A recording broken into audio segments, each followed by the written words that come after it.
नमस्कार दोस्तों, मैं हूं कृष्ण शुक्ला। स्वागत है आपका अपने YouTube channel super fast revision में। दोस्तों, आज आपके लिए साइंस के 30 महत्वपूर्ण प्रश्न लेके आया हूं। ये टेस्ट पेपर 2 है। टेस्ट पेपर 1 बना चुका हूं, आप देखे होंगे। ये टेस्ट पेपर 2 है जिसमें 30 क्वेश्चंस महत्वपूर्ण हैं साइंस के। ऐसे क्वेश्चंस जो बार बार पूछे जाते हैं और आगे भी एग्ज़ाम में पूछे जाएंगे, इसलिए आपको टेस्ट के रूप में 30 क्वेश्चन सेलेक्ट करके लेके आया हूँ। आप ऐसे डेली टेस्ट लगाते रहिए, आपको साइंस में कोई दिक्कत नहीं आएगी। चलिए शुरू करता हूँ आज के पहले प्रश्न से। दोस्तों, आपको वीडियो रोककर खुद से लगाने की कोशिश करना है, खुद से लगाना है और देखना है आपका कितना क्वेश्चन सही हो रहा है लास्ट में। चलिए, विक्रम साराभाई स्पेस सेंटर कहाँ स्थित है? पहला प्रश्न है, विक्रम साराभाई स्पेस सेंटर कहाँ स्थित है? ऑप्शन नंबर ए सही हो जाएगा। ऑप्शन नंबर ए सही हो जाएगा।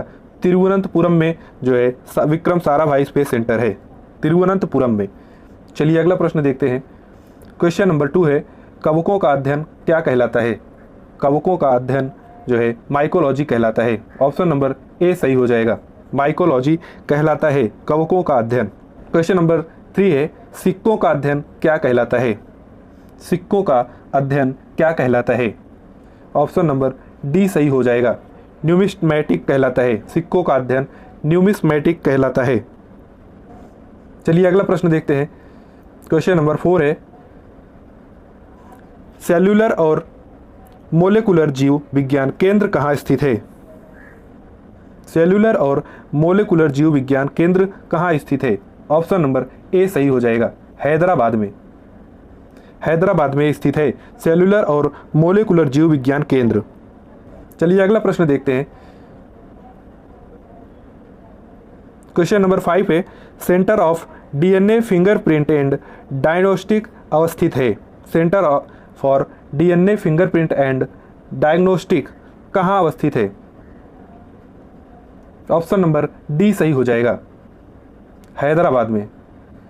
हैदराबाद में सेंटर फॉर डीएनए फिंगरप्रिंट और डायग्नोस्टिक अवस्थित है।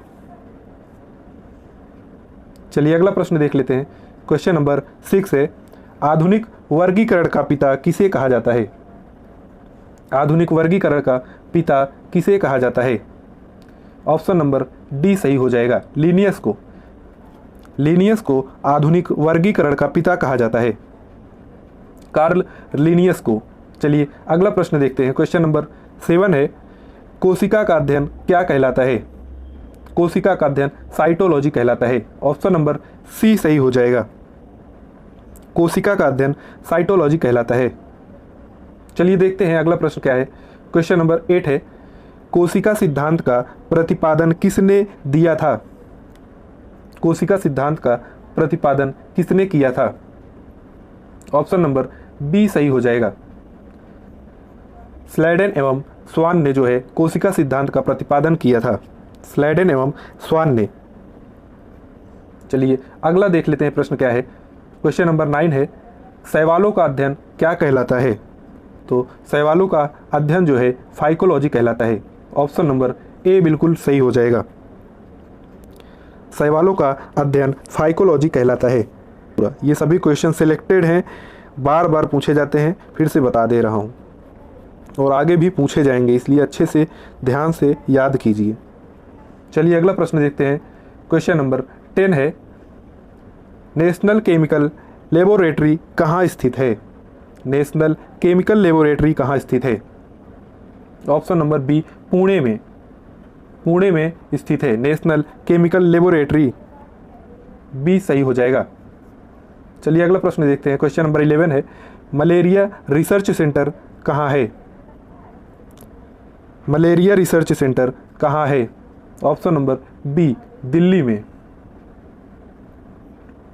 दिल्ली में मलेरिया रिसर्च सेंटर है। चलिए अगला प्रश्न देखते हैं। क्वेश्चन नंबर 12 है, अंगूर का उत्पादन किससे संबंधित है? 4 ऑप्शन दिया गया है, चारों देखिए और खुद से लगाने की कोशिश कीजिए। अंगूर का उत्पादन किससे संबंधित है? ऑप्शन नंबर डी सही हो जाएगा। विटीकल्चर से संबंधित है अंगूर का उत्पादन। चलिए अगला प्रश्न देखते हैं। क्वेश्चन नंबर 13 है, नेत्र रोग का चिकित्सक कहलाता है। नेत्र रोग का चिकित्सक क्या कहलाता है? ऑप्थेमोलॉजिस्ट कहलाता है। ऑप्शन नंबर बी सही हो जाएगा, ऑप्थेमोलॉजिस्ट कहलाता है नेत्र रोग का चिकित्सक। चलिए अगला क्वेश्चन देखते हैं। क्वेश्चन नंबर 14 है, वेटनरी रिसर्च इंस्टीट्यूट कहाँ स्थित है? वेटनरी रिसर्च इंस्टीट्यूट कहाँ स्थित है? ऑप्शन नंबर सी सही हो जाएगा, इज्जत नगर में। वेटनरी रिसर्च इंस्टीट्यूट जो है इज्जत नगर में स्थित है। चलिए अगला क्वेश्चन देखते हैं। क्वेश्चन नंबर 15 है, किस विज्ञान में पक्षियों से संबंधित अध्ययन किया जाता है? किस विज्ञान में पक्षियों से संबंधित अध्ययन किया जाता है? ऑप्शन नंबर बी सही हो जाएगा, ऑर्निथोलॉजी में। ऑर्निथोलॉजी में पक्षियों से संबंधित अध्ययन किया जाता है। चलिए अगला प्रश्न देखते हैं। क्वेश्चन नंबर 16 है, प्लाज्मा अनुसंधान संस्थान कहाँ स्थित है? प्लाज्मा अनुसंधान संस्थान जो है गांधीनगर में स्थित है। ऑप्शन नंबर डी सही हो जाएगा, प्लाज्मा अनुसंधान संस्थान जो है गांधीनगर में स्थित है। चलिए अगला प्रश्न देखते हैं। क्वेश्चन नंबर 17 है, राष्ट्रीय डेयरी अनुसंधान संस्थान कहाँ स्थित है?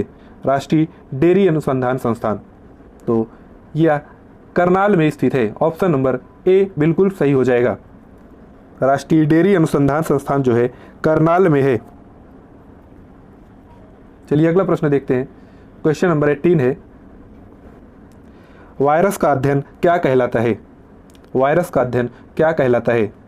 वायरोलॉजी कहलाता है। ऑप्शन नंबर ए सही हो जाएगा, वायरस का अध्ययन जो है वायरोलॉजी कहलाता है। चलिए अगला प्रश्न देखते हैं। क्वेश्चन नंबर 20 है।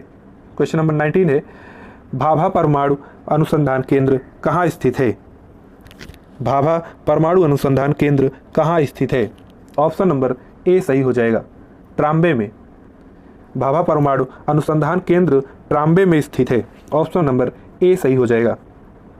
चलिए अगला प्रश्न देख लेते हैं। क्वेश्चन नंबर 20 है, नेशनल ब्रेन रिसर्च सेंटर कहाँ है? नेशनल ब्रेन रिसर्च सेंटर कहाँ है? बी गुड़गांव में। ऑप्शन नंबर बी सही हो जाएगा, गुड़गांव में है नेशनल ब्रेन रिसर्च सेंटर। चलिए अगला प्रश्न देख लेते हैं। क्वेश्चन नंबर 21 है, जीवों में पाए जाने वाले रोगों का अध्ययन क्या कहलाता है? जीवों में पाए जाने वाले रोगों का अध्ययन क्या कहलाता है? ऑप्शन नंबर ए सही हो जाएगा, पैथोलॉजी। जीवों में पाए जाने वाले रोगों का अध्ययन जो है पैथोलॉजी कहलाता है।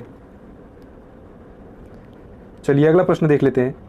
क्वेश्चन नंबर 22 है, कीटों से संबंधित विज्ञान की शाखा क्या कहलाती है? कीटों से संबंधित जो विज्ञान की शाखा होती है क्या कहलाती है? एंटेमोलॉजी। ऑप्शन नंबर ए सही है, एंटेमोलॉजी कहलाता है कीटों से संबंधित विज्ञान की शाखा। चलिए अगला प्रश्न देखते हैं। क्वेश्चन नंबर 23 है, जीव विज्ञान शब्द का प्रयोग सर्वप्रथम किसने किया था? जीव विज्ञान शब्द का प्रयोग किसने किया था? ऑप्शन नंबर बी सही हो जाएगा, लैमार्क एवं ट्रेविरेनस ने किया था। लैमार्क एवं ट्रेविरेनस ने जीव विज्ञान शब्द का प्रयोग सबसे पहले किया था। चलिए अगला प्रश्न देख लेते हैं। क्वेश्चन नंबर 24 है, चिकित्सा शास्त्र का जनक किसे कहा जाता है? तो चिकित्सा शास्त्र का जनक जो है हिप्पोक्रेट्स को कहा जाता है। ऑप्शन नंबर बी बिल्कुल सही हो जाएगा, हिप्पोक्रेट्स को चिकित्सा शास्त्र का जनक कहा जाता है। चलिए अगला प्रश्न देखते हैं। क्वेश्चन नंबर 25 है, ट्यूबरक्लोसिस रिसर्च सेंटर कहाँ स्थित है? ट्यूबरक्लोसिस रिसर्च सेंटर कहाँ स्थित है? ऑप्शन नंबर सी सही हो जाएगा, चेन्नई में। चेन्नई में ट्यूबरक्लोसिस रिसर्च सेंटर है। चलिए दोस्तों, ये सभी क्वेश्चंस जो है बहुत ही इंपॉर्टेंट हैं, बार बार पूछे जाने वाले क्वेश्चन हैं। साइंस में ये सभी क्वेश्चन बार बार रिपीट होते हैं, ध्यान दीजिएगा, और आगे भी पूछे ही जाएंगे ऐसे क्वेश्चंस, इसलिए ध्यान से याद कर लीजिए। ये क्वेश्चंस आपको बता दूं, रेलवे में सबसे ज़्यादा पूछे जाते हैं, जैसे एनटीपीसी, ग्रुप डी, ये सब में बहुत पूछे जाते हैं, ध्यान से याद कीजिए। चलिए क्वेश्चन नंबर 26 है, सेंटर फॉर एडवांस टेक्नोलॉजी कहाँ स्थित है? Centre for advance technology Indore में स्थित है। इंदौर में, ऑप्शन नंबर ए सही हो जाएगा। चलिए अगला प्रश्न देखते हैं। क्वेश्चन नंबर 27 है, मधुमक्खी पालन संबंधित है। मधुमक्खी पालन किससे संबंधित है? ऑप्शन नंबर बी सही हो जाएगा, एपी कल्चर से। मधुमक्खी पालन एपी कल्चर से संबंधित है। चलिए अगला प्रश्न देखते हैं क्या है। क्वेश्चन नंबर 28 है, भूकंपों का अध्ययन क्या कहलाता है? भूकंपों का अध्ययन क्या कहलाता है? सिस्मोलॉजी कहलाता है भूकंपों का अध्ययन। ऑप्शन नंबर बी बिल्कुल सही हो जाएगा, सिस्मोलॉजी कहलाता है। चलिए अगला प्रश्न देख लेते हैं। क्वेश्चन नंबर 29 है, आधुनिक वनस्पति विज्ञान का जनक किसे कहा जाता है? आधुनिक वनस्पति विज्ञान का जनक किसे कहा जाता है? कार्ल लिनियस को कहा जाता है। ऑप्शन नंबर बी सही हो जाएगा, कार्ल लिनियस को आधुनिक वनस्पति विज्ञान का जनक कहा जाता है। चलिए अगला प्रश्न देख लेते हैं। क्वेश्चन नंबर 30 है, जंतु विज्ञान का जनक किसे कहा जाता है? जंतु विज्ञान का जनक किसे कहा जाता है? अरस्तु को जंतु विज्ञान का जनक कहा जाता है। ऑप्शन नंबर ए सही हो जाएगा, अरस्तु को कहा जाता है जंतु विज्ञान का जनक। चलिए दोस्तों, क्वेश्चन समाप्त हो गए हैं। ये टेस्ट पेपर 2 था। टेस्ट पेपर 1 जो है मैं बना चुका हूँ पहले ही, आप नहीं देखे हैं तो जाकर देख लीजिए। और अगर आपको अच्छा लगे ऐसा टेस्ट पेपर तो मैं आगे और भी लेके आऊँगा। कमेंट ज़रूर कीजिएगा कैसा लगा, और अच्छा लगे तो लाइक भी कर दीजिएगा और लोगों को शेयर ज़रूर कीजिएगा।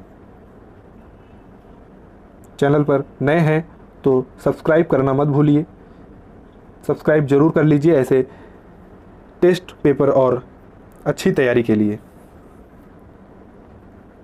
चलिए बहुत बहुत धन्यवाद।